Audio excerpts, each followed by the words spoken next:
Ang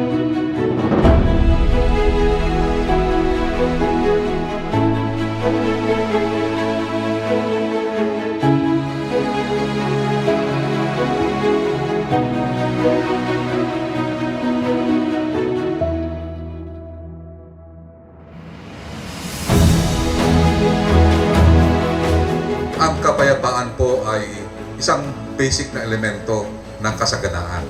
Hindi gaganda ang buhay po natin kung hindi po mapayapa ang ating bayan. Kung saan nagsimula ang road, doon babakas ang kapayapaan. Ibig sabihin, when the road begins, insurgency ends. And when the road ends, insurgency begins. Sa lahat po ng mga ating mamamayan, ang administrasyon po ng ating mahal na presidente, tuloy-tuloy po ang ating peace process. At the same time, kung may awa ang Diyos, magkaroon na tayo ng kapayapaan, masettle na natin ang ating tinatawag na insurgency in His time. Pakikilala ko po ang isa sa mga proyekto. Ito po yung kalsada na tinatawag na Maslog-Hipapad Road. At ang pangalawa po ay ang Panikan Bridge.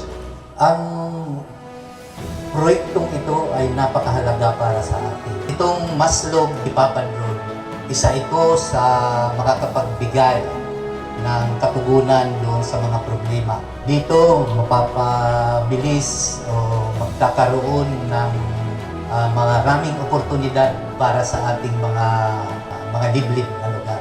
Isa doon, yung oportunidad para mapabilis ang ating mga serbisyo para sa ating mga kababayan.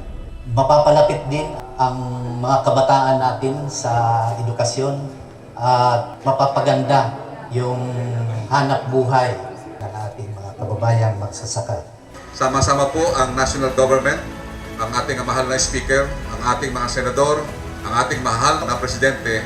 Sama-sama po kami, ating pong papaunlarin, lalo na area na Maslog. Alam natin na insurgency area ito at ma-declare later on na maging insurgency free ang buong Eastern Samar. Ito ang tatak ng pamana.